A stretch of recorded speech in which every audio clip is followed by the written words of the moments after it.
Bonjour à tous. Plus de 8 ans de procès et peut-être enfin une lueur d'espoir. Laurent Gbagbo, ancien président de la Côte d'Ivoire, et Charles Blé Goudé, ancien leader des jeunes patriotes, poursuivis devant la Cour pénale internationale, vont pouvoir quitter leur pays respectifs où ils sont assignés depuis plus d'un an. Jeudi 28 mai dernier, dans l'attente qu'une décision soit rendue sur l'appel introduit par le bureau du procureur, les juges de la CPI ont assoupli les conditions de la liberté à eux accordées. Mais attention, la CPI impose 2 conditions au déplacement des 2 hommes. Ils ne pourront se rendre que dans un pays signataire du statut de Rome, statut créant la Cour pénale internationale, et avec le concours du greffe de la Cour. La Côte d'Ivoire est donc signataire aussi de ce statut de Rome, on le rappelle au passage. Et question en débat aujourd'hui, Laurent Gbagbo et Charles Blé Goudé sont-ils enfin libres et peuvent-ils rentrer en Côte d'Ivoire? Voilà donc les 2 grosses interrogations que nous mettons dessus tapis au cours de votre émission Angle de Vue. Mesdames et messieurs, de ce jour avec nos 2 invités d'ailleurs très habitués à ce plateau. Lamine Cissé, bonjour. Bonjour. Vous êtes écrivain, expert en communication politique. Merci d'accepter notre invitation. Plaisir. Face à vous, monsieur Bruno Aromanyangaou. Monsieur Aromanyangaou, bonjour. Bonjour. Vous êtes, vous, écrivain, consultant politique aussi. Merci d'accepter notre invitation. C'est moi. Et pour entamer donc ce débat, nous allons faire un tour à la régie pour suivre donc ce témoin à la sortie, ou j'allais dire après l'annonce de cette décision de la CPI. Les proches, disons, de Gbagbo et également de Blé Goudé donc réagissent. Suivons donc ce témoin et puis on revient en plateau.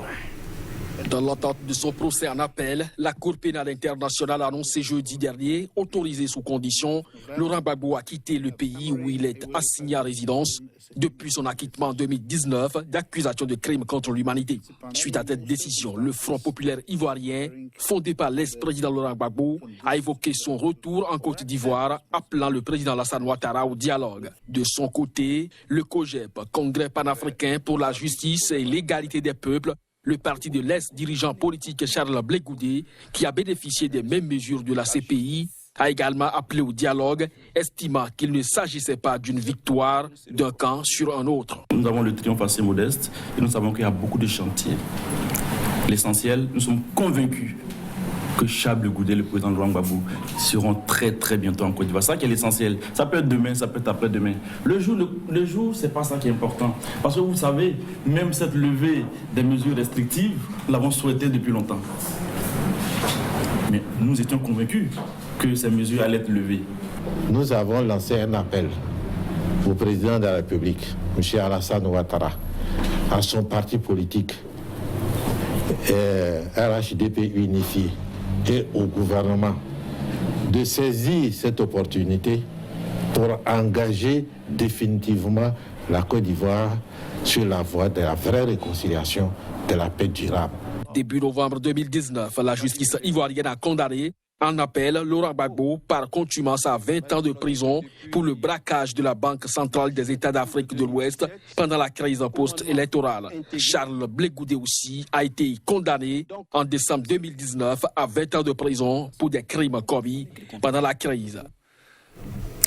Voilà donc pour ce témoin notamment la réaction, disons, des partisans des 2 détenus célèbres d'ailleurs. Et la première réaction que je voudrais que c'est la vôtre d'ailleurs, monsieur Bruno Aromanyangaou, voilà, les partisans de Blé Goudé également de Laurent Gbagbo, qui pour eux quand même disent qu'ils ont le triomphe modeste.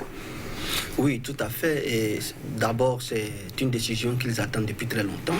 Il faut dire qu'il y a eu le prononcé des juges le 11 février 2019. Et depuis 1 an, donc, le FPI, le COJEP, attendait que soit assorti de ce prononcé les libertés fondamentales consécutives donc à cette décision.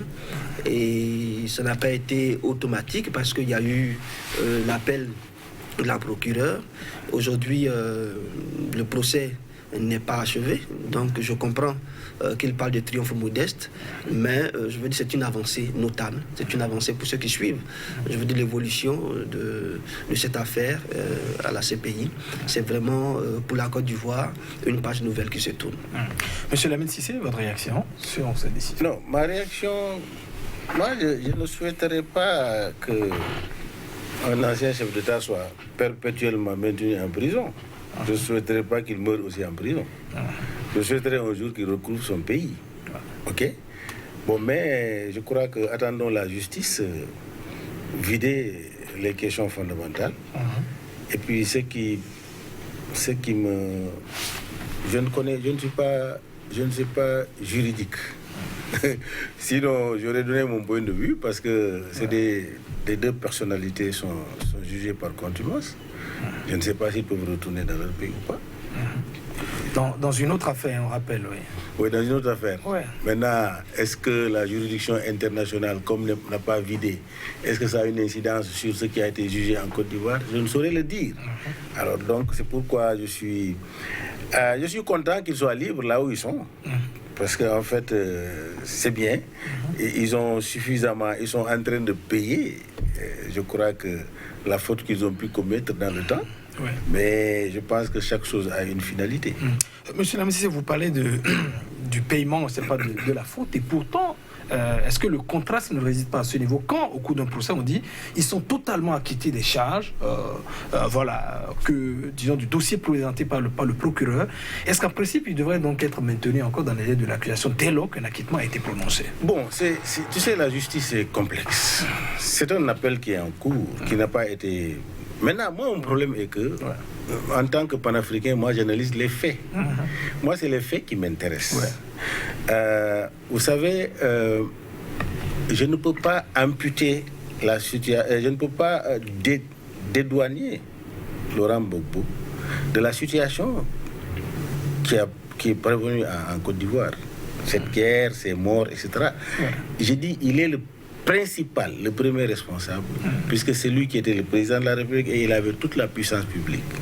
Et le processus qui a amené à cela, les gens souvent l'occultent. Parce que, si je me rappelle, le concept de l'ivoirité du président Konan Bédié était une bonne chose. Moi, à cette époque, j'avais applaudi. Il me dit, l'ivoirité, si c'est réhabiliter les valeurs endogènes ivoiriennes comme facteur de développement, c'est très bien. Mais on parle de quelle ivoirité finalement? L'ivoirité authentique ou l'ivoirité tout court? Parce que quand on parle de l'ivoirité authentique, je crois que les facteurs culturels ou les socio-culturels ivoiriens sont métissés. Quand on veut aller plus loin, je dirais Konan Bédié, le nom même Konan Bédié, est-ce que ça appartient qu'à la Côte d'Ivoire? Non, ça appartient au Ghana également. Et quand je vais beaucoup plus loin, je dis en Côte d'Ivoire qui est étranger, qui n'est pas étranger, c'est pas les Baoulés. Houphouët-Boigny a toujours dit je suis le premier étranger. Parce qu'il vient du Ghana, de l'Empire Ashanti. Donc je crois que ces concepts-là ne doivent pas amener un conflit. Mais quand Gbagbo est venu, c'est lui qui a amené la Côte d'Ivoire vers la catastrophe. Moi, c'est ça mon problème fondamental. C'est ce que vous soutenez? Non, mais je l'explique même. Je le soutiens et je l'explique. J'ai dit, quand il est venu, il est allé au-delà du contexte d'ivoirité. Lui, il a créé des lois d'exclusion. C'est le concept. Bédié a dit, pour être ivoirien, il faut être de père ou de mère. Lui, il est venu, il a dit, il faut être de père et de mère, et eux-mêmes, un des grands-pères, grand-mère ou grand-mère ivoirien. Du coup, cela a créé un problème. Ensuite, ils sont venus pour dire Alassane Ouattara n'est pas ivoirien. Il est burkinabé. C'est-à-dire qu'on tiraille sur ces concepts qui n'ont... En tant que panafricain, c'est pourquoi j'ai dit il n'est pas un panafricain. Parce que si, par exemple, Gbagbo était au Ghana, Rawlings ne serait pas président de la République au Ghana. Si... Nous voyons à cette époque où nous on s'entretuait là, on voit les États-Unis d'Amérique qui élisent un Kenyan. Parce que le président Barack Obama... Et est-ce qu'il n'y a pas aussi... Le président Barack Obama, son papa est Kenyan, c'est sa maman. Oui. Son papa est venu directement. Est-ce que le nombre d'années d'expérience ne vaut peut-être pas aussi? Je vais recueillir rapidement le nombre d'années d'expérience de la démocratie, je voudrais dire. Quand on parle des États-Unis, c'est plus quand même de 200 années d'indépendance, une longue pratique. Est-ce que peut-être avec le temps, on n'y reviendra pas? Vous permettez, je vais recueillir rapidement la réaction de M. Bruno sur ce que disait tout à l'heure M. Lamine. Il replonge toujours dans l'histoire. Je dirais pas toujours, il tient toujours Gbagbo responsable, mais je dis, mais quand on acquitte par exemple une personne depuis quand même décembre, est-ce que cette décision ne devrait donc pas intervenir un peu plus tôt? Il y a eu un prononcé. Les juges de la CPI, à l'unanimité, ont acquitté Laurent Gbagbo et Blé Goudé.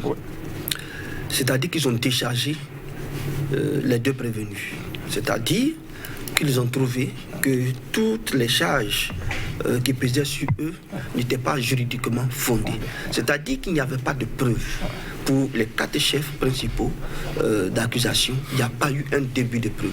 Je voudrais rappeler qu'il y a eu près de 123 témoins à charge qui sont passés et qui, à notre grande surprise, pour la plupart se sont transformés en témoins en décharge. C'est-à-dire que des gens qui venaient accuser Laurent Gbagbo, finalement ont servi leur version des faits, mais qui, je veux dire, innocentaient Laurent Gbagbo et Blé Goudé. Donc nous avons tous suivi ce procès, un long procès qui a fait pratiquement 7 ans, au bout duquel il n'y a pas eu un début de preuve. Et la décision est documentée dans près de 1200 pages. Les différents juges disent pourquoi ils sont arrivés là. Donc la documentation existe. Nous n'allons pas refaire le travail des juges. Oui. La faute doit-elle rester un peu orpheline? C'est ce que soulignait Lamine tout à l'heure dit. Les juges disent qu'il n'y a pas de faute. Juridiquement, l'avez-vous dit? Il y a quand même des faits, il y a eu des mots tout de même. Qu'il n'y a pas de faute. Mon vis-à-vis dit qu'il y a une faute. Je préfère m'en tenir au juge parce qu'il y a eu un procès. Deuxième chose, oui, il est le président de la République.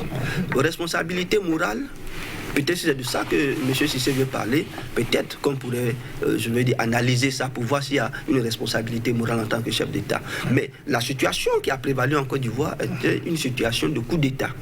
Donc quand on agresse un État, est-ce que l'État qui se défend, est-ce que le chef d'État qui se défend, parce que ça faisait partie aussi des chefs d'accusation, que Laurent Gbagbo se soit défendu avec les forces publiques, avec les forces militaires, avait été retourné contre lui pour dire qu'il devait croiser les bras face à l'agression de son territoire. Les juges ont analysé méticuleusement cet aspect et ont dit que c'était son devoir. C'était son devoir de défendre son territoire qui était agressé. Donc, il n'y a pas de responsabilité ni morale ni juridique pour le président Laurent Gbagbo. C'est lui qui a été agressé. C'est vrai, on ne va pas revenir sur ça, mais je vous laisse rapidement réagir. Non, mais ça dit que quand il dit c'est lui, c'est comme c'est lui la Côte d'Ivoire. Mais c'est les Ivoiriens qui l'ont agressé, qui sont venus régler un compte. Guillaume Soro n'a pas pris les armes parce qu'il est contre Gbagbo. Guillaume Soro avait dit qu'il prenait les armes pour rétablir l'ordre. J'ai dit, ce phénomène a divisé fondamentalement, ces lois-là, a divisé fondamentalement les Ivoiriens eux-mêmes. J'ai dit ici que les musiciens même en ont chanté. Tiken Diafa Kodé était en exil au Mali. Il a quitté la Côte d'Ivoire pour fuir. Il était chez lui au Mali. Oui, mais tu vois, si Tiken Diafa Kodé n'est plus ivoirien, il était chez lui au Mali. Donc tous les Akans là, ils n'ont qu'à rentrer au Ghana. Parce que Houphouët-Boigny, ils viennent du Ghana, il l'a dit. Parce qu'en fait, il faut apprendre la leçon. Tout le nord de la Côte d'Ivoire, c'est l'empire du Mali. Jusqu'au Burkina Faso, c'est l'empire du Mali. Donc il ne faut pas stigmatiser les gens par leur nom. C'est les Français qui sont venus pour nous imposer une nationalité. On avait une grande entité africaine. Justement. Ils sont venus nous imposer une nationalité. Ils ont circonscrit. Ils ont une partie du Burkina, ils ont une partie de l'empire du Mali. Ils ont mélangé des pays. Et est-ce que, en tant qu'historien, Laurent Gbagbo doit tomber dans ce piège-là? En tant qu'historien, un professeur d'université. Alors, ce que je voudrais tout simplement dire, c'est son panafricanisme qui n'est pas réel. Quand Gbagbo était dans l'opposition, mais on applaudissait ses prises de position, etc. Quand il est venu au pouvoir, il est devenu un autre Gbagbo. Et c'est là, pour étayer cela, Guillaume Soro a pris les armes. Ils étaient au Burkina Faso parce qu'on chassait les Burkinabés dans leurs plantations, les plantations qu'ils ont acquises bien avant l'indépendance. À cause de cette loi-là, on frappait les Burkinabés. Des centaines de milliers fuyaient au Burkina Faso. Ils ne savaient même pas où ils vont parce qu'ils n'ont aucune famille là-bas. Parce qu'ils ont tout simplement le nom burkinabé.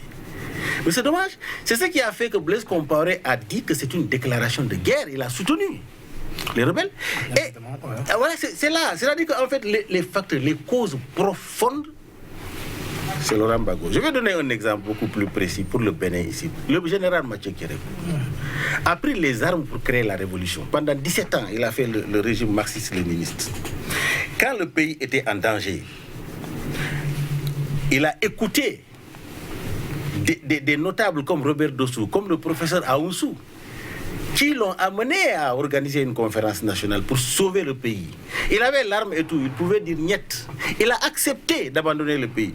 La première élection là, il avait gagné, il a accepté. Il m'a dit, monsieur Cissé, j'ai gagné les élections. J'ai dit, monsieur le président, pourquoi vous avez abandonné? Il m'a dit, parce que mon peuple va souffrir, les blancs ne vont pas donner l'argent, je préfère quitter. Mais il s'est sacrifié, mais il est revenu. Il a fait 27 ans. Mais où est le Maché Kérékou? Il est resté dans le pays, est-ce qu'il a fui? Est-ce qu'on est venu le chercher? 27 ans, où sont les immeubles de Maché Kérékou? Où est sa famille? Sa famille est riche. Voilà les héros des nations qu'on met dans l'oubliette. Gbagbo a semé le désordre en Côte d'Ivoire et on est en train de l'applaudir comme panafricain. Et ce qui me dérange, est qu'on essaie de mettre Gbagbo, Kadhafi et Sankara sur les mêmes loges. Non, quand même. Dites-moi où est-ce que Gbagbo a montré le panafricanisme africain quand il était présent en Côte d'Ivoire pendant 10 ans? Quand même. Monsieur Bruno. Oui, bon, c'est difficile de vouloir réécrire l'histoire parce que l'histoire, c'est quand même une science objective. C'est des faits. Et je pense que M. Cissé veut réécrire l'histoire de la Côte d'Ivoire, mais c'est un exercice vraiment difficile. C'est difficile. Tout à l'heure, quand il parlait des gens qui sont venus d'un peu partout pour la Côte d'Ivoire, ce territoire était-il vide? Y avait-il des populations autochtones ou bien c'était un territoire? Parce que cette idée-là aussi, on l'a beaucoup entendue. Je veux dire par rapport à cela que ce n'est pas... Rentrer dans ce sujet va nous éloigner un peu. Un peu de ce que nous faisons justement. Soro Guillaume est un Ivoirien, les Ivoiriens ont pris les armes. Maintenant, il parle de Compaoré, donc il y a eu une base arrière. Pendant combien de temps est-ce que le Burkina Faso a servi de base arrière pour qui? En Côte d'Ivoire, au début des attaques en 2002, on a entendu des noms comme Sam Bokari, qui était en Côte d'Ivoire. Des gens, une bonne partie de l'armée burkinabé a appuyé la rébellion ivoirienne. Des Maliens, des Guinéens se sont retrouvés dans la rébellion ivoirienne et sont aujourd'hui même encore dans l'armée qu'on appelle FSI, qui est la rébellion, le prolongement de la rébellion dans la République d'Alassane Dramane Ouattara. Donc, il ne faut pas réinventer l'histoire. D'accord. On ne va pas reparler de tout cela. D'accord. Alors, en tout cas... De Laurent Gbagbo, de son panafricanisme et tout, il a assez prouvé. D'accord. En tout cas, la décision que vient donc de rendre la CPI, c'est quand même cet assouplissement, disons, du contrôle judiciaire qui leur imposait même. Je voudrais que vous puissiez réagir à ces deux conditions. D'abord, la première, c'est de dire, vous devez d'abord vous rendre dans un pays signataire du statut de Rome. Voilà, ils sont 123 pour le moment dans la Côte d'Ivoire. Puis deuxième condition, c'est que vous devez informer quand même le greffe de la Cour. Ce serait de concert avec le greffe de la juridiction. Monsieur Bruno, est-ce qu'ils sont véritablement libres, même si on peut considérer que c'est un petit pas? Est-ce que véritablement ils sont libres là? C'est un pas de géant. Vous savez, la CPI a tellement agité les médias, tellement agité l'opinion internationale. On a pensé tout de suite que quand Laurent Gbagbo était arrêté, qu'il ne sortirait plus de cette affaire, qu'il serait... parce qu'il y avait vraiment une tonne de preuves contre lui. Et difficilement, on a pu avancer des preuves. Et la CPI, pour moi, est en train de gérer sa petite honte. C'est-à-dire, dit tout de suite qu'on les libère. Ça va faire un peu bizarre pour des gens qui sont passés. Il y a eu beaucoup de communication de la part de la procureure un peu partout, se promener en Afrique pour dire que vraiment Laurent Gbagbo s'en sortirait plus, c'était lui le maîtrier. Et c'est repris, je vais dire, cette thèse en boucle par des consultants comme M. Cissé Lamine. Mais je veux dire simplement que la vérité des faits nous rattrape. Voici quelqu'un, on lui dit qu'il ne pouvait pas aller au-delà de 100 km en Belgique. Maintenant, il a 123 pays à sa disposition. Blé Goudé ne pouvait pas sortir du Pays-Bas parce qu'il n'a même pas eu un pays pour l'accueillir. Aujourd'hui, Blé Goudé a aussi 123 pays à sa disposition. C'est une avancée majeure. 123 pays répartis sur tous les continents de notre planète. C'est une avancée majeure. Et là, ces pays s'en va tout doucement nous dire que ces hommes-là sont libres, qu'ils recouvrent toutes les citoyennetés. Et puis, la conséquence logique pour nous, c'est que M. Cissé parlait tout à l'heure de 20 ans de peine en Côte d'Ivoire et tout. Ouais. Mais donc, qu'il rentre quand même en Côte d'Ivoire pour que la peine soit appliquée. Par contumace, parce qu'il n'était pas là. Maintenant, il est libre. Donc, permettez qu'il rentre en Côte d'Ivoire. Ça aussi, ça fait peur. Ils vont rentrer en Côte d'Ivoire. Si c'est oui, même s'il peut bouger. Est-ce qu'on peut imaginer, par exemple, que de voir sans doute avant ces élections, mais tout de suite, je voudrais dire, Laurent Gbagbo ou Blé Goudé en Côte d'Ivoire? Non, mais moi, s'ils veulent aller en Côte d'Ivoire, donc aller en Côte d'Ivoire, j'ai dit, sur le plan juridique, ce qui va se passer, etc. Vraiment, je ne suis pas un spécialiste pour les analyser. Mais je sais que il y a un braquage à la BCEAO, etc. Ils ont été jugés. Ouais. Les deux sont sous le coup de la justice en Côte d'Ivoire. Ouais. Comment ça va se faire en Côte d'Ivoire? Je ne le sais pas. Alors, j'ai dit, je serai Lamine Cissé, quand le tribunal va vider, on dit que Gbagbo est acquitté. Moi, en tant que citoyen africain, je voudrais savoir, mais maintenant en Côte d'Ivoire, qui est responsable? Parce qu'il faut qu'il nous montre celui qui a pu créer tous ces désordres-là en Côte d'Ivoire et tuer des gens, asphyxier des personnes pendant 10 ans, l'économie ne tourne pas, etc. Je veux savoir qui est responsable. C'est pourquoi je dis, quand je fais un parallèle, vous dites je ne sors pas dans le cadre, je donne des exemples pour étayer ce que je dis. Rawlings a pris les armes au Ghana. Aujourd'hui, Rawlings est au Ghana, hein. Il est en paix, il circule, il régule même la circulation. C'est parce qu'il a été éclairé, il a amené son pays, son peuple vers le développement et vers la paix. Mais Gbagbo n'a pas pris les armes. Il a une arme, c'est la démocratie. Il a amené plus de... Combien de morts vous avez dit? Je dirais plus de 8000 morts. Alors on dit qu'il n'est pas responsable. Qui est responsable? Parce que j'ai vu, dans la sous-région, la CEDEAO dire à Gbagbo, ça n'a pas... L'Union africaine est venue, ça n'a pas. Les Nations unies vont... Toujours est que des rencontres, des conférences, rien n'a pu marcher. Et j'ai vu la France qu'on accuse. Cette France, quand la rébellion a voulu prendre Abidjan, c'est la France qui est intervenue pour arrêter cette avancée-là. OK?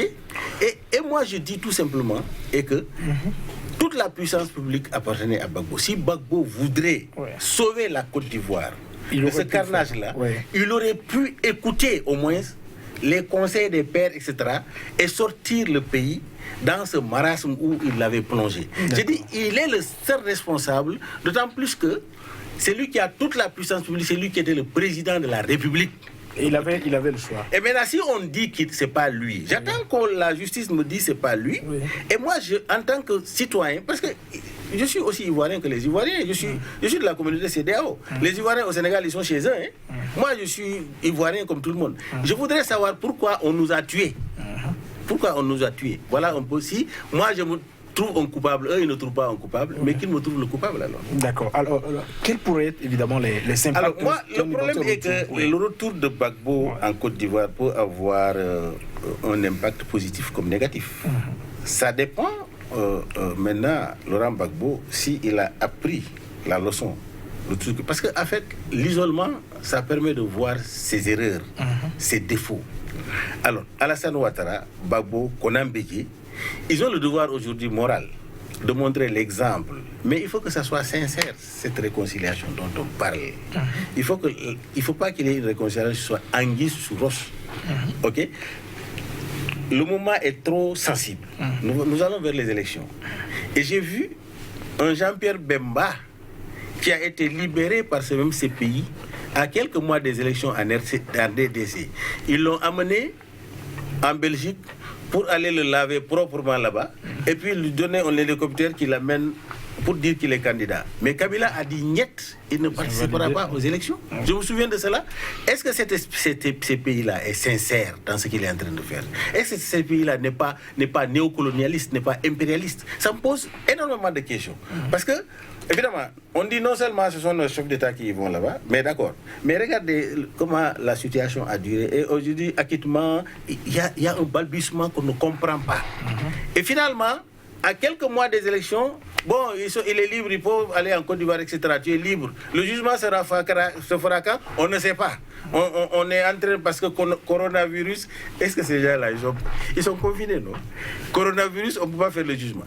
Alors, le scénario Jean-Pierre Bemba, c'est ce qui est en train d'être répété. Mais il faut que nos politiques en Côte d'Ivoire, et que ce soit Blé Goudé, je crois que Blé Goudé, son discours a été un discours, si c'est sincère, ça a été un discours apaisant pour dire, c'est pas une victoire. Parce qu'en fait, on ne peut pas remplacer ces morts-là.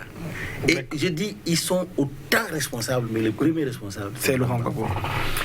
Bruno Aromayangaou, il a 123, mais ils ont 123 pays à leur disposition. Monsieur Lamine disait tout à l'heure, la période sans doute est trop sensible. Est-ce qu'on peut sans doute imaginer, c'est peut-être possible, quels pourraient évidemment être les impacts ou les contours d'une certaine arrivée, disons de Gbagbo, de Blé Goudé, disons en Côte d'Ivoire, avant ces scrutins? C'est une thèse plausible selon vous?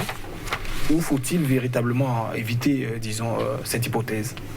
Moi, je pense que c'est la première des hypothèses à souhaiter. Voici 2 citoyens qui se sont retrouvés devant les tribunaux internationaux, qui sont maintenant libres de leur mouvement après un acquittement. La première destination, c'est leur pays. Même si dans leur pays, ils sont condamnés, je pense que les autorités doivent permettre qu'ils atterrissent. Ils atterrissent et puis on dit, bon, ici, vous êtes déjà condamnés, donc on vous conduit en prison. Voilà le scénario. Donc on les conduit en prison et puis les avocats disent, bon, nous, on interjette appel, on n'est pas d'accord par rapport à la décision qui a été prise, parce que nous tous, nous savons que c'était une parodie de justice. Et donc, on relance un processus en Côte d'Ivoire pour voir ce qui va se passer. Et là, M. Cissé veut que les responsables soient connus, que les responsabilités soient situées. Mais donc un procès, c'est un schéma aussi normal. Si on ne rentre pas dans des juridismes... Gbagbo, qui fait 7 ans à la CPI, il revient encore au pays, on le remet en prison. Est-ce que vous pensez que le pays pourrait connaître une certaine stabilité, M. Bruno Romanguéon? Mais pourquoi la Côte d'Ivoire est-elle instable? La Côte d'Ivoire est une république viable ou non? Les institutions fonctionnent-elles? Je dis oui, il y a une armée, il y a un territoire, il y a un chef d'État, tout fonctionne normalement. Donc le fait que Laurent Gbagbo arrive ne va pas créer un désordre en Côte d'Ivoire, surtout que c'était quelqu'un d'insignifiant, quelqu'un qui ne pesait rien, qu'on a fait partie du pays. Donc pourquoi est-ce que son retour pourrait gêner? Donc moi je pense que les autorités, en commençant par le président de la République, M. Alassane Dramane Ouattara, devraient œuvrer au nom de la constitution ivoirienne qui interdit que, pour quelque motif que ce soit, qu'un Ivoirien se retrouve en exil hors de son pays. Donc il devait militer pour que ces 2 citoyens ivoiriens reviennent chez eux, faciliter, remettre leur passeport à jour et tout, ils rentrent et puis, par rapport à cela, je pense que les grands hommes, en pareille circonstance, savent sortir des sentiers battus pour trouver des solutions qui sont des solutions, je veux dire, inédites. Peut-être que Ouattara va nous démontrer qu'il est un homme d'État par rapport à cette annonce situation. Ou cette nouvelle décision de la CP peut-elle faire bouger un peu les choses dans les lignes du pouvoir? Parce qu'on sait désormais avoir la possibilité de bouger. La présidentielle s'approche, c'est quand même des contacts qu'il faut y avoir. On a souvent pas ces mêmes possibilités quand on est confiné chez soi. Gbagbo se déplacer, sans doute rencontrer des chefs d'État, des réseaux. Est-ce que ça pourrait avoir autre impact, disons actuellement dans l'organisation ou dans le plan que prépare, disons, Ouattara pour 2020, j'allais dire? Non, mais tout à fait. Depuis le jeudi, déjà, les lignes bougent sérieusement. Je veux dire, le champ politique ivoirien est en pleine agitation, est en pleine ébullition. M. Bédié s'est prononcé et a dit que c'était une décision salutaire et qu'il est content que son frère retourne au pays parce que c'était le chaînon manquant de la réconciliation. Donc Bédié s'est prononcé de manière très claire, le COJEP s'est prononcé de manière très claire. Les Ivoiriens attendent le retour du président Laurent Gbagbo. Au niveau international, il ne faut pas oublier que l'association des anciens chefs d'État ont beaucoup travaillé pour que les choses puissent évoluer. Les intellectuels ont beaucoup travaillé sous cap pour que la situation puisse évoluer. Laurent Gbagbo, dans une démarche de reconnaissance, va certainement parcourir beaucoup de chapelles, aller à la rencontre de beaucoup de sommités, pour déjà, parce que la campagne, qu'il soit candidat lui-même ou non, la campagne, je veux dire, elle est déjà annoncée parce qu'on sait que c'est déjà octobre, on est à 5 mois d'octobre, donc forcément, il y a beaucoup de choses qui vont se faire. Monsieur Lamine Cissé, sur le camp Ouattara, avec cette annonce, les lignes doivent sans doute beaucoup bouger. Non, moi je ne pense pas. L'agenda est très clair pour le RHDP. Moi, ce que je demande est de permettre aux gens qui peuvent être candidats d'être des candidats, c'est tout. Mais tu imagines un Gbagbo, le président Gbagbo, qui vient, et puis il a un jugement qui est rendu en Côte d'Ivoire, qui rentre dans l'arène politique, etc. Mais c'est de l'imaginaire. Ça, c'est de l'imaginaire. Ce qu'il peut faire est qu'il peut donner, en tant que leader du FPI, il peut donner une caution morale à un candidat, par exemple, du PDCI, ou bien à un candidat de son parti, du Front Républicain. Parce que lui, c'est lui qui va être candidat, Gbagbo? Je ne pense pas. C'est-à-dire qu'il faut faire des analyses réalistes. Vous ne pensez pas? Il faut faire des analyses réalistes. Gbagbo, aujourd'hui, son dossier, ça va être accepté par la Cour constitutionnelle en tant que candidat. Ça pose un problème. C'est-à-dire qu'il ne faut pas qu'il amenuise la chance du FPI. Il n'a qu'à choisir un candidat qui représente le FPI. Mais son soutien, ça peut être à l'intérieur comme à l'extérieur du pays. Ce n'est pas la fin du monde. Et que Bédié choisi son candidat ou lui-même il veut être candidat, Bégué, je ne sais pas. C'est-à-dire que je ne peux pas parler à leur place. Mais ce qui est réaliste est que je ne vois pas un chef d'État sur cette planète africaine qui, un président est sous le coup d'un jugement qui n'est pas encore rendu et qui est condamné dans son pays par les juridictions nationales pour 20 ans, etc., qui vient se présenter comme candidat dans le même pays-là. Donc c'est-à-dire qu'on veut faire croire à quoi? Je suis d'accord que l'enthousiasme, l'euphorie, les réactions, réactions sentimentales, émotionnelles se fassent. Mais la réalité des choses en est autre en tant qu'analyse politique. Voilà. D'accord. Moi, je voudrais rebondir pour parler de deux faits historiques.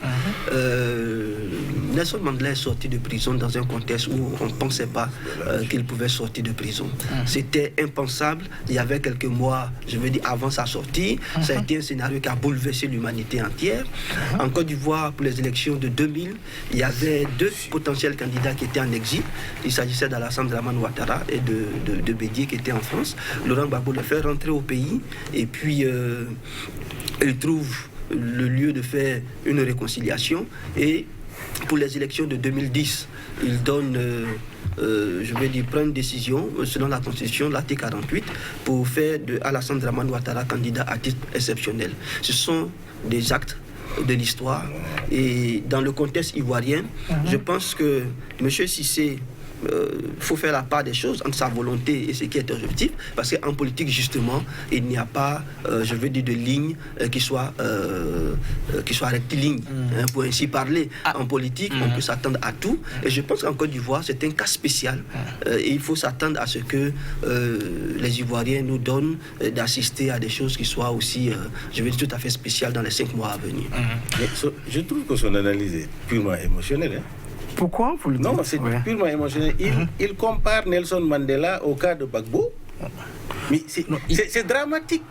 La lutte d'un peuple du monde entier contre l'apartheid, un icône. Nelson Mandela, il ne faut même pas parler Gbagbo et parler de Nelson Mandela. Ça, c'est une insulte pour la conscience africaine. Nelson Mandela et Gbagbo, comment on peut les comparer? Alors, Bédié était en exil. Alassane aussi. Alassane était en exil. Ils étaient coupables de quoi? Dis-moi, ils étaient coupables de quoi? On parle de 8 000 et 6 000 morts. Un président de la République qui a gouverné le pays pendant 10 ans. Il y a eu une guerre civile, il y a plus de 10 000 morts. C'est de cela qu'on parle. Et que la justice sévisse. C'est-à-dire qu'il ne faut pas mélanger les contextes et il ne faut pas mélanger les faits. Il n'y a pas de comparaison possible ici. Bédié et Alassane Ouattara n'étaient coupables de rien du tout que parce que la volonté de Gbagbo de les mettre en exil, l'autre n'est pas ivoirien. Quand même. On ne peut pas comparer cela à ce qui se passe. Il y a quand même des amalgames graves. Non, il ne faut pas mélanger. Bédié et Alassane sont en exil au moment où Gbagbo n'est pas président. Laisse-moi terminer. Voilà. Ce que je voudrais dire que en exil, Nelson Mandela est une fierté du monde entier. Pour tous les hommes épris de paix. Il s'est battu pendant 27 ans pour libérer son peuple. Et cette libération n'était pas faite sous condition. Et pour une minorité de 10% de blancs qui gouvernaient 90% de noirs. C'était un hold-up du peuple. Mais il ne faut pas comparer cela au fait qui s'est passé en Côte d'Ivoire. Quand même, ça c'est-à-dire qu'il ne faut pas créer l'amalgame là. Je vous en prie, mon frère, je sais que tu es partisan farouche de Laurent Gbagbo, mais il ne faut pas faire des analyses, même si toi tu n'y crois pas, mais tu veux... Non. Je suis d'accord avec toi sur ta conduite, ta ligne, etc. Tu veux, etc. Mais je suis en train de dire, il faut du pragmatisme dans les analyses politiques, dans les faits. Moi, je veux être beaucoup plus pragmatique. J'ai dit, à quelques encablures des élections, à quelques 6 mois des élections, c'est à 6 mois, et que la Cour libère Gbagbo, et on pense que cette libération, il faut qu'il s'implique déjà dans la politique, il va être candidat ou quoi. J'ai dit, il faut faire des analyses réalistes. Et j'ai fait des propositions, moi. D'accord. J'ai dit, je suis totalement content que Gbagbo, au moins, respire un peu avec Blé Goudé. Et je voudrais que les Ivoiriens aillent vers la réconciliation. Mais il ne faut pas créer un précipice qui va réveiller les démons. Il ne faut pas créer une situation qui va réveiller ce qui n'est pas réel. Parce qu'il y a des victimes de Gbagbo qui sont en Côte d'Ivoire, on les oublie souvent. Des victimes. qui sont en Côte d'Ivoire et on les oublie. Bruno Wanyagao, vous tentez de relever ce que vous qualifiez, c'est pas d'erreur ou d'amalgame, et puis nous allons entamer la dernière partie de cette émission, pardon. Par rapport à ce que disait monsieur Lamine, vous parlez de... Oui, il y a des données historiques, je pense que M. Cissé n'a pas. Il parle des victimes de Laurent Gbagbo qui sont nombreux en Côte d'Ivoire. Moi, je voudrais profiter de ce plateau pour saluer les Ivoiriens qui sont au Bénin, qui sont venus à la suite de la crise et qui sont les victimes de cette crise. Les Ivoiriens qui sont au Togo, qui sont au Ghana, qui vivent sous les tentes du HCR, parce que partisans de Laurent Gbagbo ne pouvant pas retourner dans leur pays. C'est aussi des faits. Voilà. Est-ce que la réconciliation aujourd'hui passe, disons, cette période, puisque tout le monde appelle, un peu comme le parti, le COGEP et autres, passe par systématiquement le retour de ces deux messieurs, disons, en Côte d'Ivoire aujourd'hui, où on peut quand même différer, monsieur. Mais pourquoi ça gêne? Non, je ne dis pas que ça gêne. De façon pratique, je ne parle pas de vous, moi, voilà. Pourquoi ça gêne? Oui. Est-ce que les amener tout de suite, ça ne créerait pas plus de problèmes que si on différait? On connaît aujourd'hui, disons, la popularité quand même de Laurent Gbagbo sur le terrain, sans doute la douleur des uns et des autres de le voir totalement quitter le pays. Est-ce que pour préserver, j'allais dire, cette paix sans doute encore, ou réconciliation encore fragile, il ne serait pas bien séant de différer un peu le retour au pays? J'essaie de comprendre un peu, mais c'est difficile pour moi. C'est difficile pour moi parce que je pense que Laurent Gbagbo, acceptons les chiffres que on lui a donnés en 2010. C'est quand même 46% de l'électorat. C'est des milliers de partisans. C'est 30 ans dans l'opposition. C'est 10 ans au pouvoir. C'est une présence continue sur la scène politique. Blé Goudé, c'est aussi une révélation de ces 2 décennies en Côte d'Ivoire. Voici des personnes qu'on pense qu'ils peuvent être un problème pour la réconciliation. Pourquoi est-ce qu'on voudrait voir, je veux dire, l'histoire à partir de cet angle-là? Pourquoi est-ce qu'on ne penserait pas qu'il serait un facteur de réconciliation, un facteur de paix pour la Côte d'Ivoire? Pourquoi M. Cissé a du mal à percevoir les choses comme ça? Pourquoi il pense qu'ils seront forcément un danger, qu'ils vont remettre la paix en cause et tout ça? Pourquoi, M. Cissé, vous ne pensez pas que le très confiant, apporte n'ayons pas de mauvaise image par rapport non, il est partisan. Moi, je fais une analyse avec la traite frappe. Je ne suis partisan d'aucune personne. Il n'a jamais déclaré. Parce que sur ce tableau, sur ce plateau-là, souvenez-vous, moi j'attaque même le président Ouattara. Sur certains faits, je l'attaque. Ok, ça dit que je fais de manière objective. Est-ce que vous pensez qu'il soit un problème pour la réconciliation en Côte d'Ivoire? Mais le problème de mort, ça existe. Quel problème? Tu penses qu'en Côte d'Ivoire, il n'y a pas de victimes du régime Gbagbo? Mais il y a eu une guerre. Il y en a des victimes. Avant la guerre. Deux factions se sont maintenant, il s'est transformé en journaliste. Non. Allez-y. Donc, il s'est transformé en journaliste. Non, allez-y, monsieur Lamine. Je relance le débat. C'est ce que je voudrais comprendre. Il fait une analyse sous un angle seulement. Il ne fait pas une analyse panoramique de la situation. L'autre côté ne l'intéresse pas. C'est ce que vous pensez? Non, c'est ce que j'ai constaté. Parce que le problème qui se pose est que, j'ai dit, Laurent Gbagbo, quand même, il a fait 10 ans, le président Gbagbo, il a fait 10 ans au pouvoir sans élection. Ok? Et dès que Bédié est parti, il est resté pendant 10 ans, il n'y a pas d'élection possible. À cette époque-là. Mais qu'est-ce qui s'est passé en Côte d'Ivoire? Il parle de Blé Goudé. C'est au centre-ville, on dresse un podium. Les musiciens viennent y chanter, on insulte les gens jusqu'au matin. Mais j'ai vu ça. Et j'ai vu des gens qu'on voit dans les maisons, on les sort, on les tape. Comment on les tue, je le sais. Je sais de quoi je parle. J'ai dit, il ne faut pas mettre la plaie dans le couteau dans la plaie. Il y a des victimes, des gens qui ont perdu toute leur famille dans cette affaire-là, qui n'ont plus rien. J'ai vu un père de famille qui a perdu ses 6 enfants une nuit. On les a brûlés comme ça au poteau. Mais ça dit qu'il y a des éléments qu'on ne peut pas narrer. J'ai dit que les gens... Le président Ouad a une fois dit sous l'origine de Gbagbo, vous vous souvenez, sa fameuse déclaration, les Africains sont plus libres en France qu'en Côte d'Ivoire. Ça a failli créer un tollé parce que les miliciens, dans la nuit, les gens circulaient, on allait déloger les familles, on bastonnait les gens, etc. On tuait. Mais le problème est qu'il y a eu trop de tueries pendant ces 10 années-là, avant la guerre. Et quand la guerre est venue, ça a créé trop de victimes. Que ce soit dans le camp du pouvoir, que ce soit dans le camp de l'opposition, et des gens innocents, personnes qui ne sont rien du tout.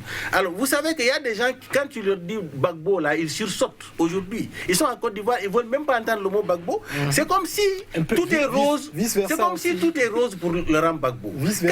Voilà, c'est pourquoi j'ai dit, il faut aller vers l'oubli, la réconciliation. Je veux que cette Côte d'Ivoire se retrouve, les fils se retrouvent autour. Mais j'ai dit, la période est très sensible. Cette période-là, c'est une période d'intolérance. D'accord. On va vers les élections, c'est une période d'intolérance. Alors j'ai dit, c'est pourquoi je ne comprends pas la CPI là.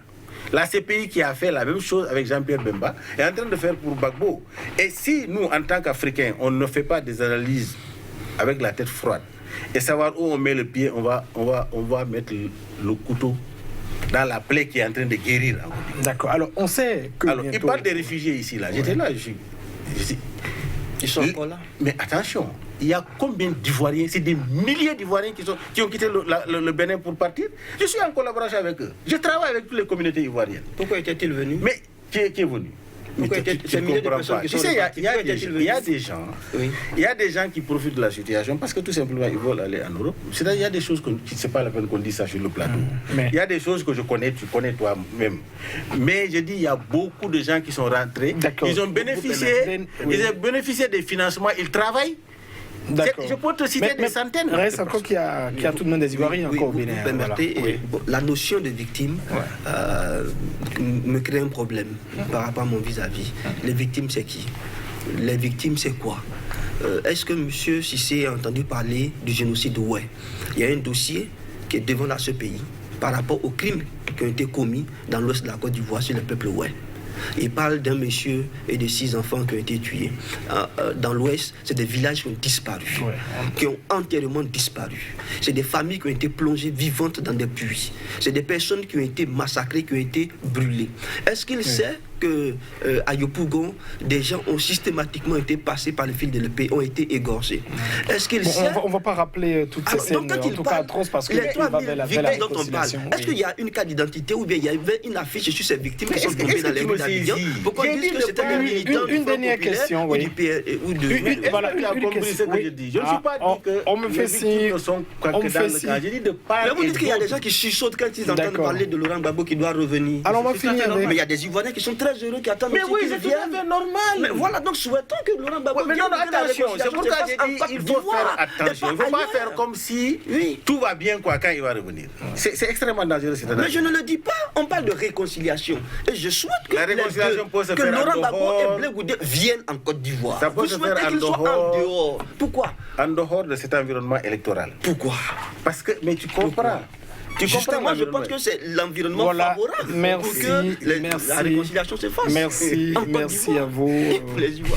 Bruno Ramanyangao, merci d'avoir pris part à ce débat qui s'achève donc avec tellement de propos houleux. Je rappelle, vous êtes écrivain, vous êtes aussi un consultant politique. Merci donc d'être notre pour discuter de ce sujet. En face de vous, Lamine Cissé, qu'on ne présente plus aussi, qui est écrivain expert en communication politique aussi.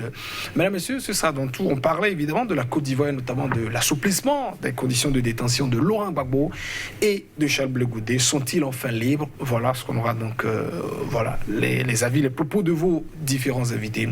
Ce sera tout pour cette émission de Angle de Vue. Merci et à la prochaine.